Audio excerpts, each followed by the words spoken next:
Otite externe. Au cours d'une otite, l'inflammation peut gagner la peau et le cartilage du pavillon de l'oreille, on parle alors d'otite externe. Des bactéries ou des champignons sont le plus souvent responsables de ces infections. Des réactions allergiques peuvent également être à l'origine d'otite. Cause. Ces inflammations peuvent être provoquées par des bactéries, des virus ou des champignons. Il existe aussi des inflammations non spécifiques, qui se manifestent par des symptômes inflammatoires généraux tels que rougeur, gonflement et douleur. En cas d'inflammation spécifique, un agent pathogène défini engendre une forme bien particulière d'inflammation comme une éruption vésiculaire en cas d'inflammation par le virus herpès zoster. Facteur de risque susceptible de provoquer une otite. Nettoyage inapproprié des oreilles au moyen de coton-tige. Rétrécissement congénital du conduit auditif. Eau chlorée et barre oblique ou humidité après avoir nagé ou pris un bain. Diabète. Maladie cutanée, eczéma. Allergie provoquée par des appareils auditifs, des savons, des parfums, des sprays pour les cheveux ou des boucles d'oreilles. Système immunitaire affaibli. Troubles, symptômes.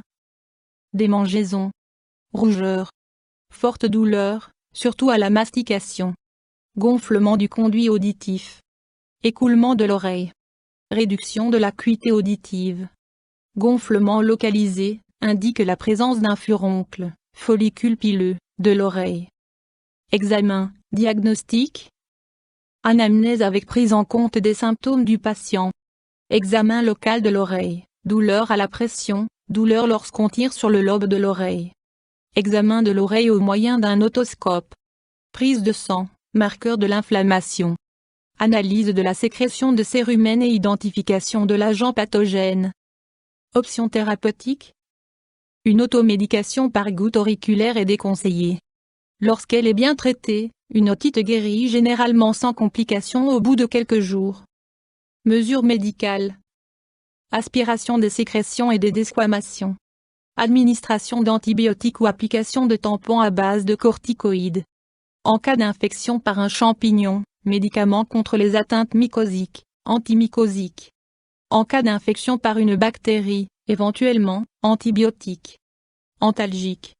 Furoncle auriculaire, peut être incisé sous anesthésie locale pour permettre l'écoulement du pus. Complications possibles. Si elle n'est pas traitée, l'inflammation peut s'étendre à l'oreille moyenne ou dans les cas graves, elle peut toucher l'os. Des abcès peuvent se former. En dépit d'un traitement approprié, certaines otites ne guérissent que lentement ou réapparaissent après leur guérison, récidive. Mesures préventives. Pour prévenir une inflammation de l'oreille externe, il est essentiel d'éviter toute manipulation dans le conduit auditif. Les cotons-tiges sont à proscrire pour le nettoyage des oreilles car ils favorisent le transport d'agents pathogènes vers l'oreille. Pour nettoyer les oreilles, il est possible d'utiliser le jet de la douche, à une faible intensité, sans risque de se blesser. Il est nécessaire d'éviter tout contact avec des allergènes connus et d'être vigilant à l'égard des boucles d'oreilles ou des piercings. Les personnes porteuses d'appareils auditifs doivent régulièrement se laver les oreilles car elles produisent davantage de cérumen. YouTube Dr Alabé